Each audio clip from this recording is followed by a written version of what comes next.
One of the final techniques I want to show you as we talk about image retouching is how you could approach brightening or whitening teeth. Now, I'm working with a file called teeth.psd, which is available in your resources folder. And quite honestly, this is a little bit more of a challenge for you in terms of being able to apply the right amount of the effect. Normally, when you're working with a photograph, the overall composition, the focal point isn't the teeth. It's usually the eyes, the expression of the subject, something like that. And the teeth just happen to be one element that you're going to kind of brighten up. So the advantage to that is you don't want to do anything too extreme. It's going to be a subtle change, but it's not going to be something that's overly noticeable in terms of the modifications that you make. It's just going to add a little bit of quality that makes the overall image look a little bit better. But again, in this example, all we're looking at is the teeth, so it's a little bit more difficult to kind of envision that as the overall product when you're working in a real-world situation. But nevertheless, this is a good example to take a look at how you could approach teeth whitening or brightening. So the first thing that we want to do is we want to create a new layer with this content on it. Command J or Control J is the keyboard shortcut. What we want to do is we want to use a couple different tools here to bring out some of the brightness that already exists within these teeth.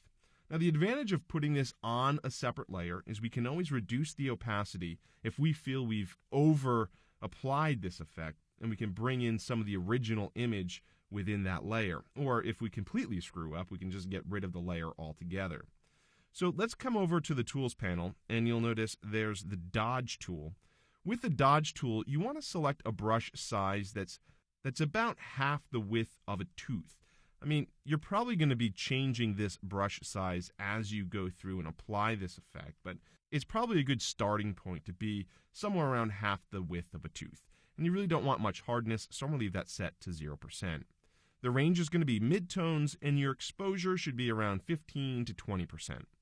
Then go ahead and patiently paint in each tooth, and it's going to basically brighten up each tooth individually. And like I said, it's going to be a subtle change, and as you apply it, it might even be difficult to see that change.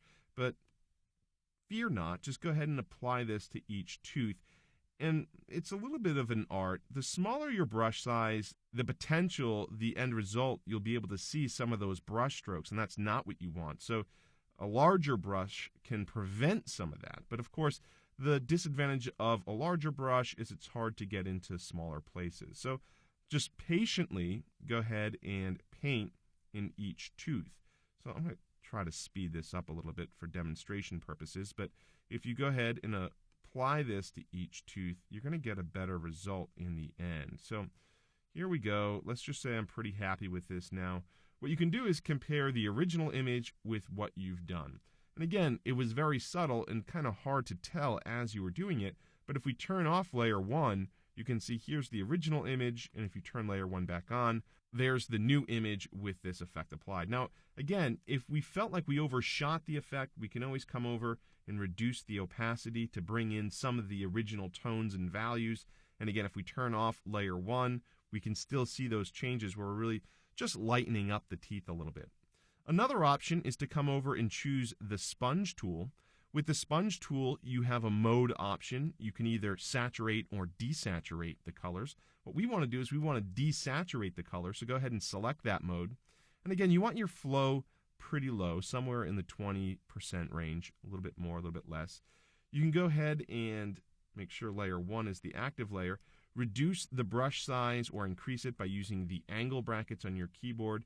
Just go ahead and click around each tooth. What you're doing is you're basically removing color values. And in this case, the color value would be that yellow tint that we're getting rid of. Now, in all honesty, this individual's teeth probably are just fine in terms of their color. They don't seem to be offensively yellow or anything. But again, when you're dealing with photography, you want everything to look as good as possible. So this technique will certainly give you the ability to kind of brighten up those teeth. Again, we can turn off layer 1 to see the original image, and now this image with our effect applied. So using the Dodge and Sponge tools give you the ability to apply subtle transformations, and in this case, giving us the ability to brighten up this individual's teeth.